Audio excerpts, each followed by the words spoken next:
Ayan, what's up, dribblers at mga shooters, kamusta po kayo? Iniwasan ng Magnolia Hotshot na makatapat sa playoffs ang Magnolia Hotshot. Ano nga ba ang totoo? Himayin nga po natin yung mga pahayag ni Coach Tim Cone. Kung iniwasan din nga ba niya ang San Miguel Beermen pagdating ng semifinals, yan ang ating pag-uusapan. At tatalakayin sa video ito matapos po akong maglambing sa inyo ng isang like, share, comment down below and don't forget to subscribe and hit that notification bell button para updated po tayo sa ating mga video. Paglalambing po yan kung nagugustuhan nyo ang ating video. Bakbakang Barangay Ginebra San Miguel at Magnolia Hotshot Manila Clasico Playoffs ang mangyayari. Tangan nga po ng mag-aalak na Barangay Ginebra San Miguel ang twice to beat advantage kontra sa magmamanok na Magnolia Star Hotshot pambansang manok na mayroon namang disadvantage. Umaasa tayo mga shooters na umaatikabong bakbakan ang ating masasaksihan sa dalawang kupunan. Sa una nga nilang paghaharap sa elimination round ay pinagwagian yan ng Barangay Ginebra San Miguel. Pero sa tingin ko mga shooters, iba na nga po ang playoffs. Alam natin na hindi yan basta-basta ibibigay ng Magnolia ang laban kontra sa kanilang sister team na Barangay Ginebra San Miguel. Dahil kung si Coach Tim Cone nga mismo ang tatanungin, hindi nga daw po niya gustong makakalaban ng Magnolia sa ganitong pagkakataon. Masyado pang maaga ang playoffs. Narito po ang pahayag ni Coach Tim Cone sa ulat ni Jerry Ramos sa Spin. Pwede sana naming iwasan ang Magnolia na makakalaban pagdating dito sa playoffs. Pero hindi nangyari yan eh. Hindi namin nagawa. Sobrang maaga pa para sa playoffs ang Manila Clasico. Gusto sana namin sa semifinals or sa finals namin mismo sila makatapat. Pero wala eh. Hindi naman namin kontrolado ang mga bagay na yan. Pahayag ni Coach Tim Cone. Gusto nilang iwasan ang Magnolia. Pero hindi nga daw po nangyari at hindi po nila nagawa. Pero para sa akin mga shooters, sa Magnolia kasi nagsimula eh. Hawak kasi nila yung kanilang kapalaran. Kung ipinanalo sana nila yung laban against Talk and Text Tropang Giga, di sana hindi ganito hindi sana ganito yung pagtatapat ng playoffs mga shooters, no? Or pwedeng magtapat nga sila ng Barangay Ginebra San Miguel sa semifinals, di ba? So yun sana yung pwedeng mangyari mga shooters. Kaya lang, sabi nga ni Coach Tim Cone, hindi nga po nila hawak yung mga bagay na ganon. So kung ipinanalo sana nila yung laban kontra doon sa Talk and Text, di sana hindi ganito, no? Wala silang twice to beat disadvantage. Sa iba pang pahayag ni Coach Tim Cone kung bakit naman sila natalo sa NLEX Road Warriors. Marami kasing nagtatanong bakit nga hindi na nakita sina Scottie Thompson at Christian Stan Hardinger sa huling bahagi ng bakbakan. Narito po si Coach Tim Cone sa ulat ni Delphin Diokino ng Rappler. Walang injury si Scottie Thompson, wala ding injury.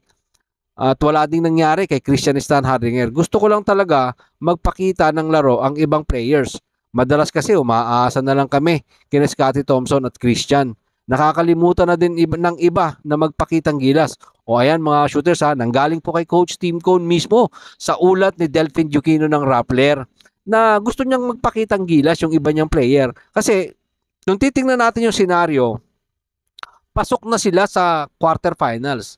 May tanga na nila yung twice to beat advantage, manalo matalo.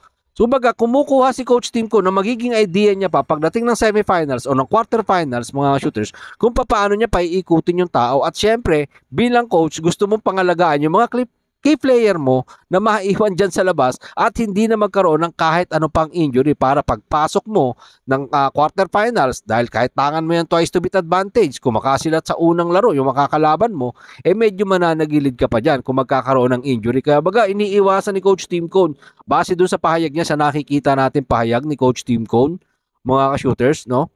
Playoffs na kasi ito eh.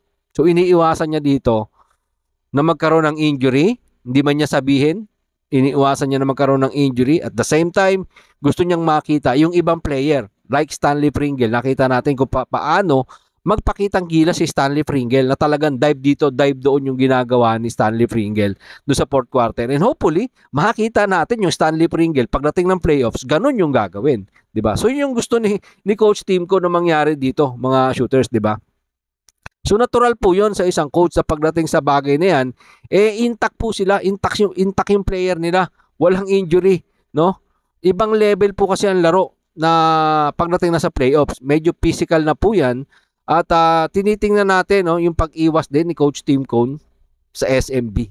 No, iniwasan niya, if ever makakapasok sila dito, makakuha nila tong quarterfinals, pwede kasi nilang makaka-bracket yung San Miguel Beermen pagdating ng semifinals mga shooters, at malamang semifinals pa lang makakatapat na nila yung San Miguel Beermen. Medyo mabigat po kasi yun.